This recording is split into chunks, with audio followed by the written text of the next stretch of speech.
versículo 16 e 17. Gênesis, capítulo 2, versículo 16 e 17. Todos encontraram? Amém. Amém? Gênesis 2, 16 e 17. Diz assim a palavra do Senhor. Eu vou estar lendo na versão NTLH. E o Senhor deu ao homem a seguinte ordem: você pode comer as frutas de qualquer árvore do jardim, menos da árvore que dá o conhecimento do bem e do mal. Não coma a fruta dessa árvore, pois no dia em que você a comer, certamente morrerá. Oremos. Senhor nosso Deus e Pai, essa é a Tua palavra, Senhor, e o Senhor tem compromisso, Pai, com a Tua palavra. Pai, em nome de Jesus, continua falando conosco, Pai, para que possamos, meu Pai, compreender, assimilar e discernir, Senhor, a Tua voz. É o que nós te pedimos. Abra a nossa mente e os nossos corações. Senhor Espírito Santo, convence-nos do pecado, da justiça e do juízo. É o que nós te pedimos. Em nome de Jesus, a igreja diz: Amém. Amém. Glória a Deus. Pode sentar. Hoje nós vamos conversar um pouco, falar um pouco sobre quem sou eu e também a origem dos conflitos humanos. Quantas vezes nós agimos ou nos sentimos de uma forma que nem mesmo conseguimos compreender? Quem nunca se sentiu assim? Quem nunca passou por isso, né? Quando fazemos algo, nos perguntamos: por que fiz isso? Por que falei aquilo? Por que estou me sentindo desse jeito?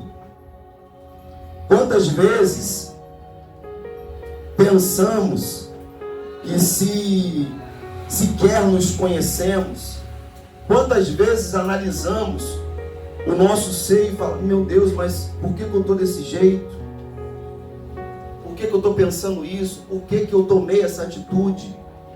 São questionamentos que fazemos na maioria das vezes. Só que na verdade, o ser humano é complexo e complicado mesmo. Nós somos assim. Mas o que aconteceu? Por que somos assim? Por que enfrentamos esses questionamentos, essas dúvidas, esses medos, esses temores? A palavra de Deus, ela vai nos explicar isso. Então agora, aqui nós vamos ver a origem dos conflitos humanos. Aqui em Gênesis, nos relata logo no início da criação, o ser humano se meteu em alguns conflitos. A gente pode ver isso a começar pela desobediência direta a Deus. Nós iniciamos a leitura, Gênesis 2, 16 e 17, uma ordem direta do Senhor, e o Senhor deu ao homem a seguinte ordem: você pode comer as frutas de qualquer árvore do jardim, menos da árvore que dá o conhecimento do bem e do mal. Não coma a fruta dessa árvore, pois no dia em que você a comer, certamente morrerá. Nós vamos ver também no capítulo 3 de Gênesis, no versículo 7. Olha o que aconteceu. Gênesis 3, 7. Olha o que diz a palavra do Senhor. Nesse momento, os olhos dos dois se abriram e eles perceberam que estavam nus. Então costuraram umas folhas de figueira para usar como tangas. Vai lá para o versículo 10 agora. 3:10. O homem respondeu: eu ouvi a tua voz quando estava passeando pelo jardim e fiquei com medo, porque estava nu.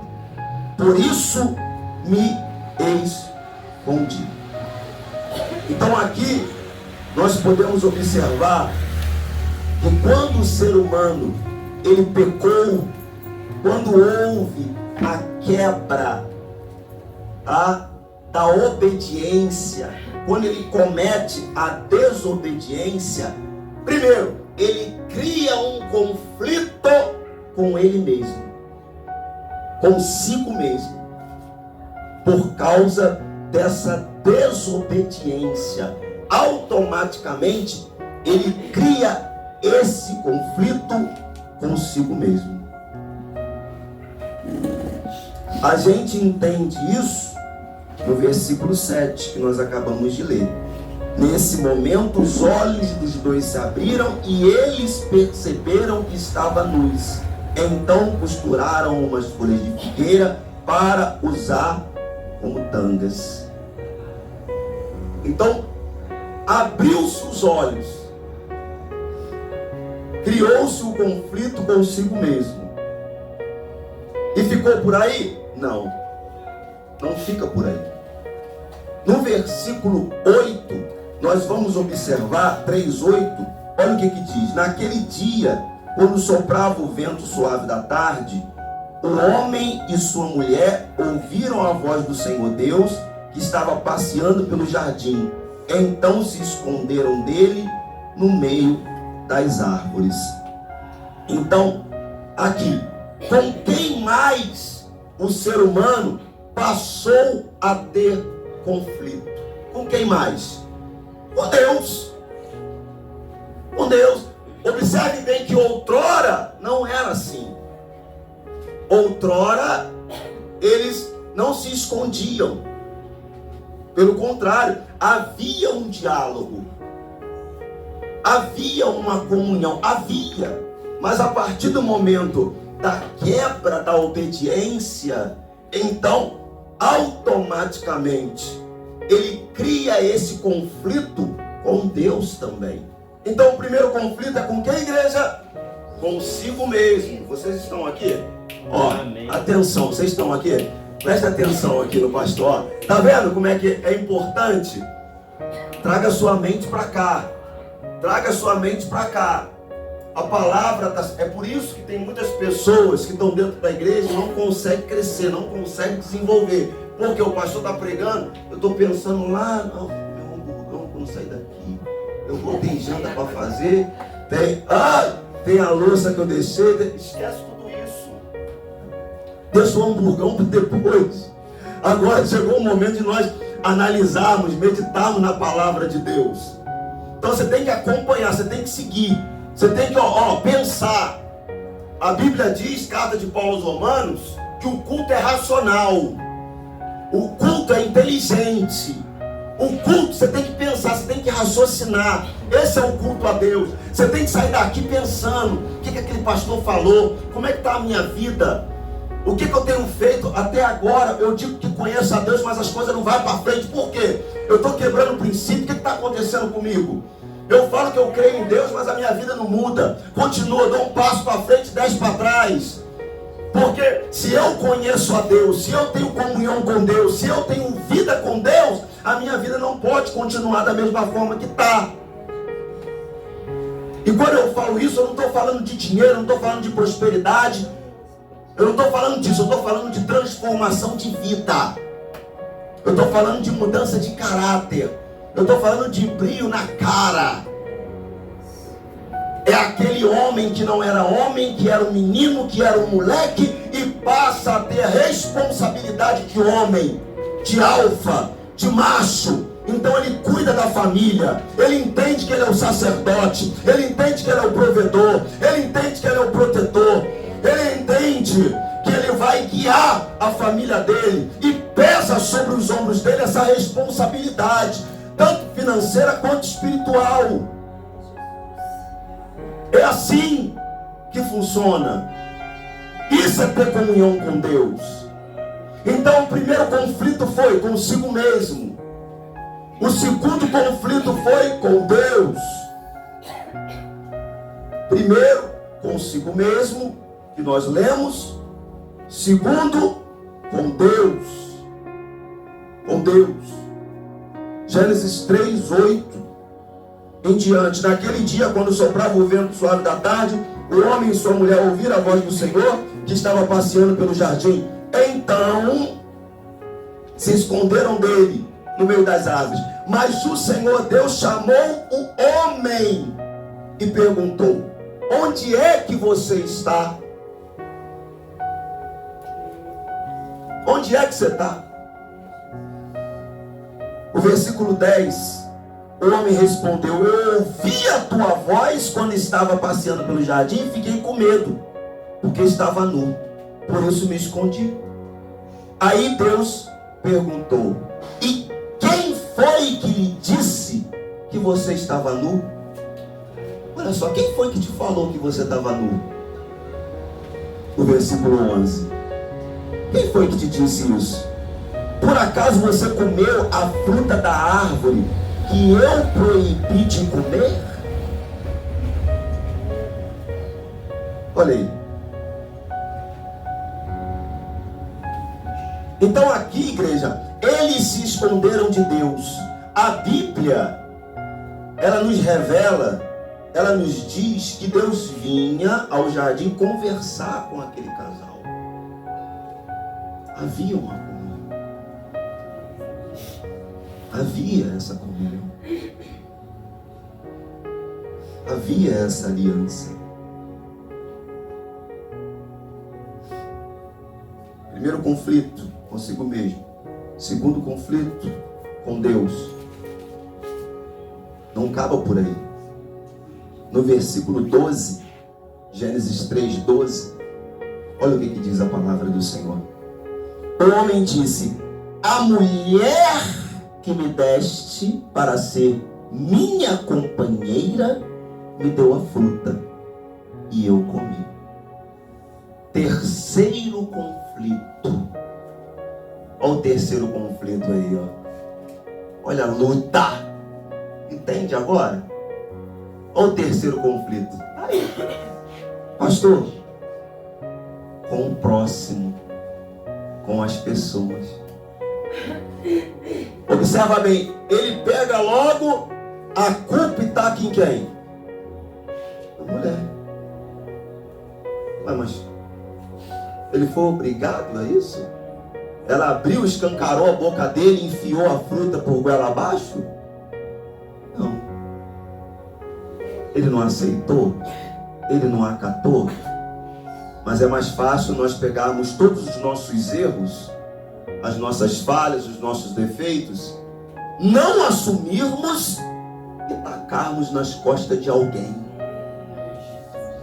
É aí onde entra a maturidade espiritual que todo homem e toda mulher tem que ter para assumir a bronca, assumir as consequências da sua escolha, assumir aquilo que você fala, aquilo que você faz. Então nós nos deparamos aqui com o terceiro conflito, com o próximo. Então aqui, igreja, Adão acusou a sua mulher de lhe ter dado o fruto proibido. Ele jogou a culpa do seu pecado sobre Eva. Consequentemente, passou a ter conflitos com ela por causa disso. Olha aí. Olha como é que funciona. Então aqui, finalmente, houve esse sofrimento com as consequências do pecado humano. Quem sofreu? Quem que sofre com as consequências do pecado? Tirando o ser humano. Sabe quem? A natureza. Ela sofre as consequências também por causa do pecado. Vamos ver isso? A própria palavra de Deus, ela vai nos falar. Na carta de Paulo aos Romanos. Abra comigo, carta de Paulo aos Romanos, capítulo 8. Vamos rapidinho por causa da hora. Carta de Paulo aos Romanos, capítulo 8, versículo 22. Olha o que diz a palavra do nosso Deus. Pois sabemos que até agora o universo todo geme e sofre, como uma mulher que está em trabalho de parto. Olha o que aconteceu. E é o que nós vivemos por aí. Então aqui, a terra foi amaldiçoada por causa do pecado humano. A terra foi amaldiçoada por causa do pecado humano. Nós vamos observar isso e vamos ver em Gênesis 3:18. Olha o que diz aí a palavra do Senhor. Ela lhe dará mato e espinhos, e você terá de comer ervas do campo. Está aí. O pecado fez isso. Porque outrora não era dessa forma. Outrora não era assim. Então, diz que ela iria produzir mato e espinho, ou seja, espinhos e ervas daninhas. Não é à toa que observamos tantas catástrofes, dia após dia, relacionadas à natureza. É por isso que Paulo falou o que ele falou, que toda a criação geme e sofre dores de parto, esperando a redenção dos filhos de Deus. Aqui, a partir da desobediência, o ser humano passou a ter conflitos consigo mesmo, conflitos com Deus, conflitos com o próximo e até mesmo com a natureza. Depois da queda, que foi o pecado, sempre houve e sempre haverá conflitos no coração do ser humano, vivendo ele em sociedade ou vivendo ele isolado. Não tem como fugir disso. Existem aquelas pessoas que falam: não, eu quero evitar o máximo de contato, eu quero, porque eu me basto. Isso já é um conflito. Isso já é um problema. Conforme nós lemos lá no início. Então não tem para onde fugir. Na verdade, o ser humano está perdido. Ora ele se acha muito bom e justo, ora se acha a pior das criaturas. Por que tudo isso, pastor? Por causa do pecado. Por causa dessa quebra. A palavra, para esclarecer mais ainda tudo isso que nós estamos falando, ela se chama degeneração. Qual o significado da palavra degeneração? Mudança para um estado pior. Perda das qualidades. Foi o que aconteceu com o ser humano. Com a quebra. Com a desobediência. Ele caiu dentro dessa situação aqui. Degeneração é a palavra mais apropriada para explicar o que aconteceu ao ser humano. Tá? Qual o texto que nós podemos ler que se enquadra dentro dessa palavra degeneração? Jeremias, abra sua Bíblia comigo em Jeremias.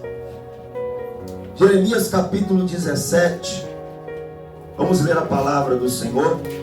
Jeremias capítulo 17, versículo 9. Olha o que diz a palavra do Senhor. Quem pode entender o coração humano? Não há nada que engane tanto como ele. Está doente demais para ser curado. Essa é a nossa situação. Então a palavra de Deus vai nos falar que não há algo tão enganoso quanto o coração humano, e que é impossível para o homem entender.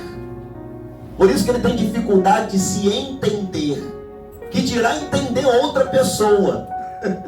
Se nós temos dificuldade de entender a nós mesmos, o que dirá entendermos outra pessoa? Aí é que existe a dificuldade ainda pior. E nós, na maioria das vezes, achamos que entendemos. Entendemos os nossos filhos, compreendemos, né? Os maridos compreendem as esposas compreendem o marido. Não, eu entendo, eu sei, mas a Bíblia não fala isso. A Bíblia diz o contrário. A Bíblia diz que você não entende o outro e que você também não consegue se entender por causa do pecado, por causa dessa quebra. Então enganoso é o coração mais do que todas as coisas e desesperadamente corrupto. Quem o conhecerá?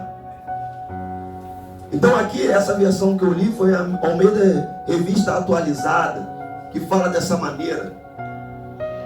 Olha como dá ênfase. Olha como que fala.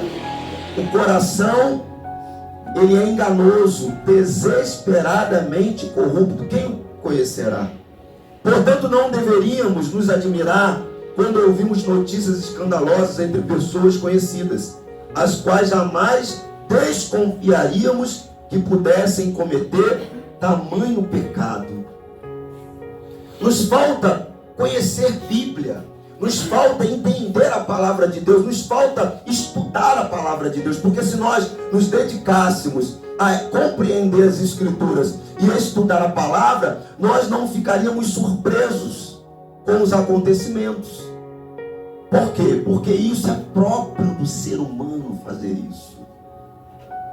Cometer certas situações. Deus te abençoe, meu filho. Deus te abençoe em nome de Jesus. Você consegue entender isso? Então, há esse conflito. Pastor, qual a conclusão? A conclusão a qual o apóstolo Paulo chegou sobre si mesmo é a mesma de toda raça humana. Qual, pastor? Vamos abrir as nossas Bíblias na carta de Paulo aos Romanos. Carta de Paulo aos Romanos, capítulo 7.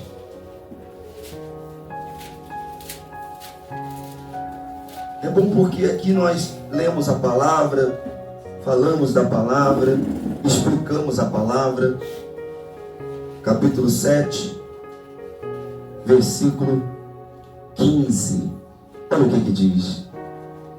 Eu não entendo o que faço, pois não faço o que gostaria de fazer.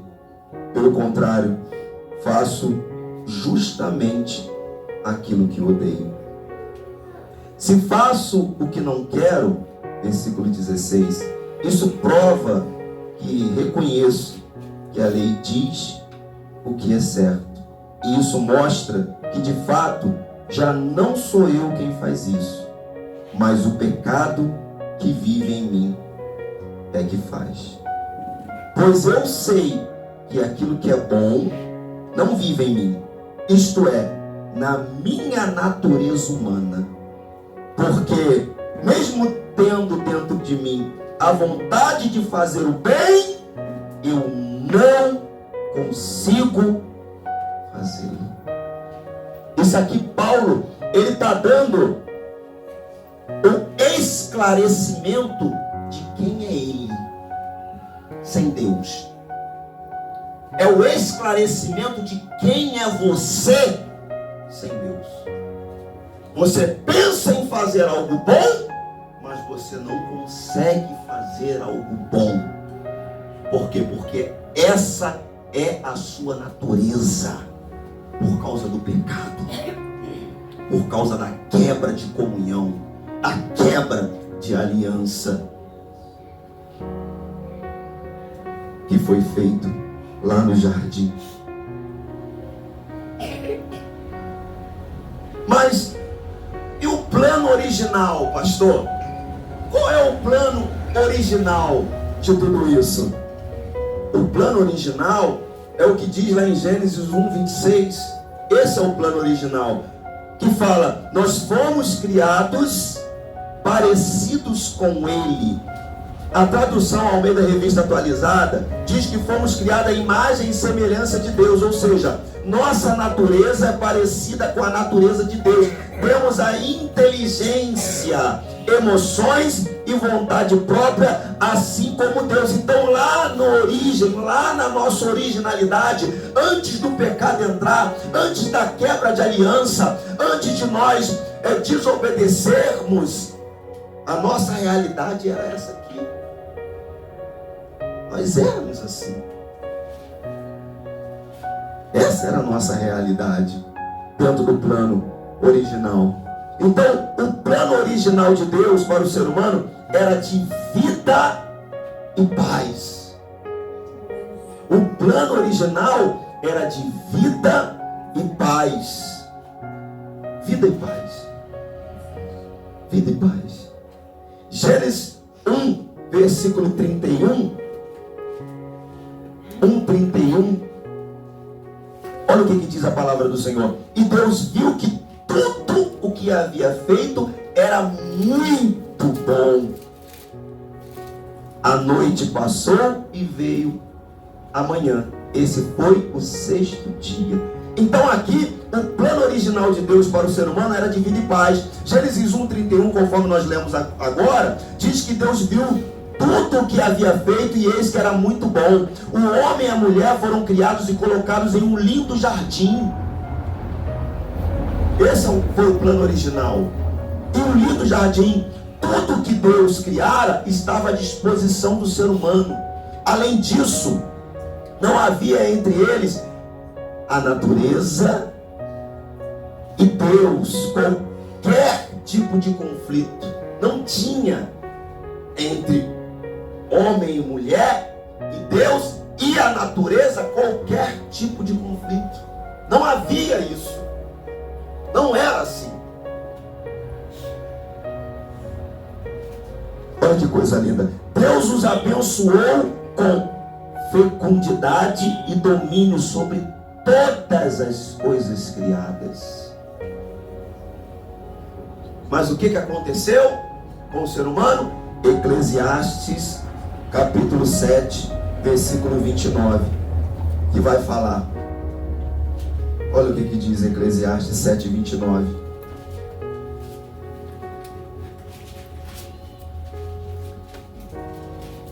Tudo o que aprendi se resume nisto: Deus nos fez simples e direitos, mas nós complicamos o quê? Tudo. Deus nos fez simples e direito, mas nós que complicamos tudo. É por isso que nós precisamos entender e compreender. Ora, se o plano original de Deus para o ser humano era vida e paz, depois de tudo que aconteceu e a confusão geral que o ser humano criou, Deus o abandonou à sua própria sorte? Não existem essas pessoas que falam isso? Ah, Deus me abandonou, Deus não existe, Deus me largou, me deixou. Parece até que eu joguei pedra na cruz porque eu estou passando por tanta luta. Isso é verdade, pessoal? Sim ou não? Sim ou não, igreja? Não. Por que não? Por que não é? Evangelho de Jesus Cristo, segundo escreveu João, capítulo 3, versículo 16, vai nos confirmar que essa fala é uma fala errada. Porque Deus amou o mundo de tal maneira que deu o seu Filho unigênito, para que todo aquele que nele crê não pereça, mas tenha a vida eterna. eterna. Você não está jogado à sua própria sorte. Você não está abandonado. Pelo contrário, Deus lhe entregou o seu único filho. Ele doou o seu único filho. Jesus, ele não foi capturado. Jesus, ele se ofertou para que nós tivéssemos a oportunidade. Então a resposta é não, por causa disso. Conclusão, para a gente terminar. Meu horário já se esvaiu. Olha o que diz. Quem sou eu? A conclusão é, olha a conclusão. Sou um pecador. Fomos degenerados, corrompidos pelo pecado. A situação das famílias e do mundo está aí para comprovar a degeneração humana. No entanto, Deus nos vê como obra-prima de sua criação e como o maior objeto de seu amor. Somos a única criatura feita à sua imagem e semelhança. Temos um inestimável valor para Deus, tanto que Ele ofereceu o seu próprio Filho para nos resgatar. Você não é qualquer um. Você é uma obra-prima que Deus criou. E Ele quer que você entenda isso. Ele quer que você compreenda isso e que você volte ao plano original. Quem sou eu? Sou complicado, sou problemático, sou confuso. Mas eu sei que Deus me ama. E à medida que eu respondo a esse amor, sua graça me ajuda e me conduz. Quanto mais me aproximo do meu Criador, mais eu o conheço e mais eu me entendo e vivo melhor comigo mesmo. A igreja de pé, para que nós possamos orar em nome de Jesus. Feche os seus olhos. Senhor nosso Deus e Pai, nós te louvamos, Senhor. Te adoramos, meu Pai, porque sabemos, meu Pai, que o Senhor nos criou, Senhor, única e exclusivamente para adorá-lo, para bendizer, Senhor, o teu santo nome. Senhor, Espírito Santo, toca nos corações aqui nessa noite, Pai. Cumpra, Senhor, o teu propósito, Pai. Fortalece, meu Deus, aquele que está fraco. Meu Deus, toca naquela pessoa que se encontra com seu coração triste, amargurado. Senhor, em nome de Jesus, que essa pessoa possa sair daqui, Senhor, tocada pelo teu Santo Espírito. Que ela receba paz agora. Que essa mulher receba paz, que esse jovem receba paz. Senhor Espírito Santo, que o teu povo possa entender e compreender, meu Pai, que o Senhor se ofertou na cruz, para que possamos, meu Pai, não viver o aprisionamento da depressão, não viver o aprisionamento da angústia, não viver o aprisionamento da solidão, do desespero, do abandono. Não, Senhor, não, nós não estamos sozinhos, porque temos o Senhor. Pai, nós te louvamos por isso. Muito obrigado, Senhor, pelo teu amor. Muito obrigado, Pai, pelo teu Santo Espírito. Muito obrigado pela transformação, pela libertação. Meu Pai, obrigado porque correntes nessa noite foram quebradas, Senhor. Opressão nessa noite foram arrancadas. Meu Pai, feridas nessa noite foram fechadas. Pai, em nome de Jesus, nós te agradecemos, Pai.